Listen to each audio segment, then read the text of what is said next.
Intuitive approach of Shankara's Vedanta by Sri D.B. Gangulli, Adhyatma Prakasha Karyalaya, Bangalore. In this lecture series, we have already seen 12 sessions.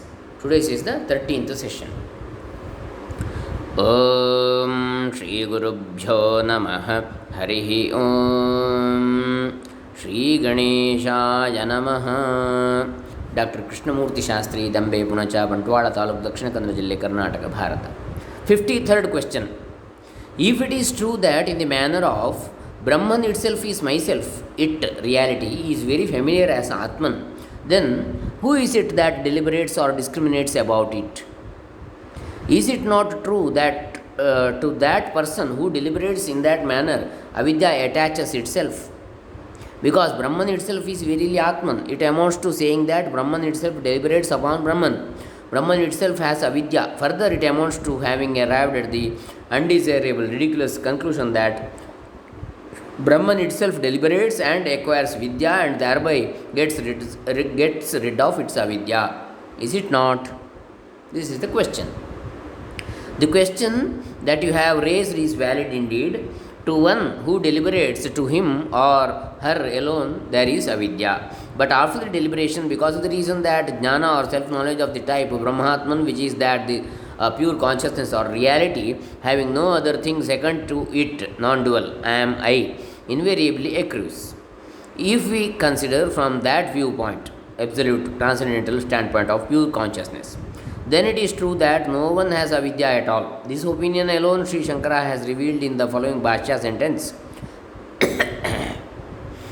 The whose is this avidya? If it is asked like that, then we say it is yours only, one who is asking the question.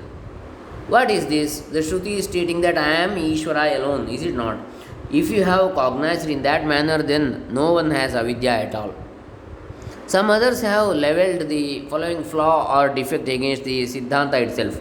If there is avidya or nescience, then because it amounts to it being the second phenomenon to Atman, it thereby renders non-dualism an invalid proposition or teaching. To this objection too, it amounts to our having given a satisfactory answer or solution indeed. Sri Shankara's purport behind this above Bhashya portion is the one who is carrying out the deliberation is Atman, who is the object for the aham pratyaya or I notion. The object for this for his deliberation is the ultimate reality of Brahman or Ishvara, who is Nitya Shuddha Buddha Mukta Swarupa, Sarvajna, omniscient and Sarva Shakti Yukta, omnipotent. In the mundane or empirical state of existence, Vyavahara Drishti, Vyavahara Sthiti, the one who is deliberating has quite naturally, without desiderating any cause or reason for doing so, since it is in the ultimate analysis merely a delusion, necessarily presumed in the manner I am an ajna or ignorant one. To such a person, the Shruti is beckoning, as it were, and instructing in the manner, in order to get rid of this ajnana, you should deliberate upon Vedanta Vakyas or Upanishadic sentences which propound the Brahma Swarupa or the essential nature of pure being consciousness, bliss of Brahman, the absolute reality. Then you will be rid of or will be able to falsify, sublate your apparent samsara bandha or bondage of transmigratory existence, which is caused or projected by avidya. The same opinion has been expressed by the Sutrakara or Sri Badarayanacharya in his first sutra, which is Athato Brahma Jijnasa. Sri Shankara has described in the following manner the fact that in this first sutra it has been taught as to how the seeker can sublate avidya by means of vidya.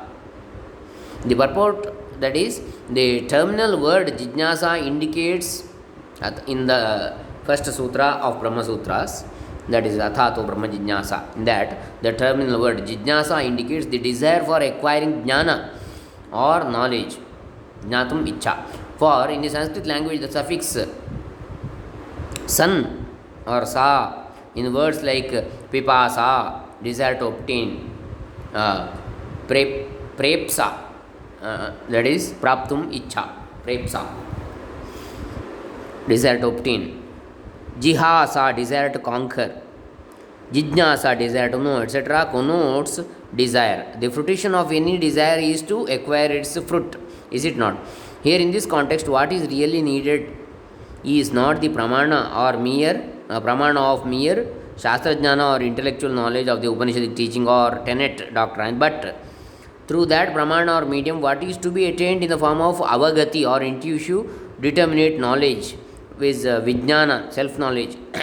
This avagati itself is vidya because by virtue of this vidya, not only avidya but also its resultant evil or ill effect of the form of transmigrated existence are both destroyed, sublated. That vidya alone is the final fruition or culmination of Vedantic deliberation. Previously, also in answers to questions 47 and 48, we have mentioned that in this final fruit of the form or nature of avagati, anubhava alone, Brahma Jijnasa has to culminate. Sri Shankara has affirmed in the concluding sentence of his Adhyasa Bhashya that Brahmanubhava or intuitive experience of Brahman is itself Atmaikatva Vidya or non-dual absolutism of pure consciousness self. That Brahman alone is Paramartha Atman or absolute transcendental self, because that metaphysical reality is not yet intuited or cognized in the state of deliberation, vichara avastha. At that moment or stage, it subsists quite apart from the jijnasu or one who wishes to know, to wit the pramatra, I notion, it, to know it. Next, 54th question. Since Atman, who is the very essence of Brahman, is actually Nishprapancha or devoid of any duality whatsoever, to witness Advaita Swarupa or of the essential nature of non duality, how at all can even the Upanishadic sentences signify such a transcendental reality? How at all such an esoteric entity has been determined, and on the strength of which yuktis or logical devices has it been so determined? It is true indeed that because this Jnaya Brahma or the ultimate reality which is to be known is devoid of any special characteristics whatsoever, it is not possible at all to describe it as such and such a thing or phenomenon. In fact, for that reason alone, the Shrutis, Upanishads, by the exclusive means of sublating any form extraneous and alien to its very core of pure being consciousness that is misconceived in it, teach or propound that reality. The Sutrakara expressed this very idea which the Bhashyakara has strengthened. For instance, Sutra Darshayati cha atho api smaryate. Sutra 3 to 17. Besides enumerating relevant examples from the Upanishads to drive home the fact that in order to describe Brahman, the exclusive methodology adopted in the Upanishads is to sublate or negate pratishedha, whatever nature or characteristics which do not belong to it. In the above long bhashya portion, the manner in which the nirvisheshatva of Brahman is propounded in the Bhagavad Gita 13:12, which it is neither sat real nor asat unreal, is illustrated. Apart from this, for the purposes of propounding Brahman, which is Nirvishesha, yet another extraordinary methodology has been utilized in Shrutis as well as Smritis. In the Gita Bhashya 13:13, this methodology has been described in the following manner. Since the conglomeration of special features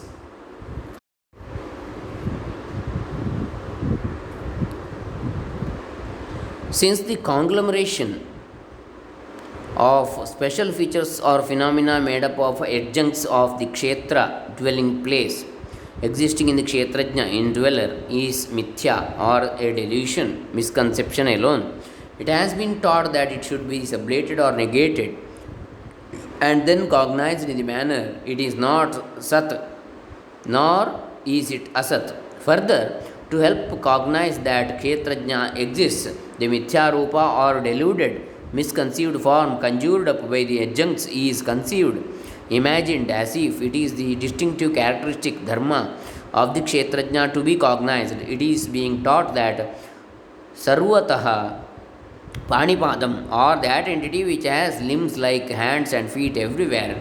For this reason alone, there is this dictum of those who knew the traditional teaching by means of superimposition and rescission that ultimate Absolute reality, which is devoid of any traces or taint of duality, Nishprapancha, is being described. This alone is that saying of those knowledgeable ancient teachers. Whenever the absolute transcendental reality of Atman is to be propounded, the Upanishads have invariably utilized this unique methodology. In the present text, though Brahman is not at all Jijnasya or an entity which is the object for Jijnasa, desire to know, it is treated as an object of knowledge, though it is in reality, not cognizable. The Shrutis teach, adopting the Adhyaropa Drishti or the viewpoint of superimposition, that Brahman is fit to be intuited or cognized in statements like Tad Vijijnasasva, Tad Brahma, deliberate upon it in order to intuit it. It is Brahman, the absolute reality. Taittiriya Upanishad 3.1. Sa vijijnasitavyaha, that Atman should be deliberated upon. Chandogya Upanishad 8.7.1. Etajneyam, this reality of Atman alone is fit to be intuited. Shveshashvatara Upanishad 1.12. After the teaching of this doctrine is completed, when its essential nature of pure being consciousness is intuitively experienced, from that standpoint of intuition, the scriptures rescind Apavada, the earlier deliberate superimposition of Jneyatva, being an object of knowledge, hoisted on Atman or Brahman in statements like Avijnata, Avijnatam, Vijanatam. Those who claim that they have known it really do not know it. Kena Upanishad 2.3. In the same manner, in the Gita also, it is stated that Sukshmatvat tad avijneyam. Since it is subtle, it is not an object for knowledge. Gita 13.15. Just like Brahma's Jijnasyatva elaborated upon above, the Upanishads presume the pairs of concepts like Jijnasu and Jijnasa, Vidya and Avidya from the viewpoint of Adhyaropa alone and are propounding the ultimate reality of Brahman or Atman. How this very important and unique methodology of Adhyaropa Apavada Nyaya, or the axiom of superimposition and rescission, has been utilized in all the Shrutis to propound the absolute reality of Brahman or Atman in various ways, we will depict in the forthcoming chapters of this Prakarana Grantha. Next is the seventh section here, Brahman as the cause of the world and Ishwaratva. These will be discussed in the next session. This ends the 13th session in intuitive approach of Shankara's Vedanta by Sri D.B. Gangulli. Shri Shri Sachidanandendra Saraswati Charanaravindha Arpitamastu, Shri Shankararpitamastu, Shri Gangulli D.B. Charanaravindha Arpitamastu. Sarve Jana Sukhino Bhavantu. Om Tat Sat.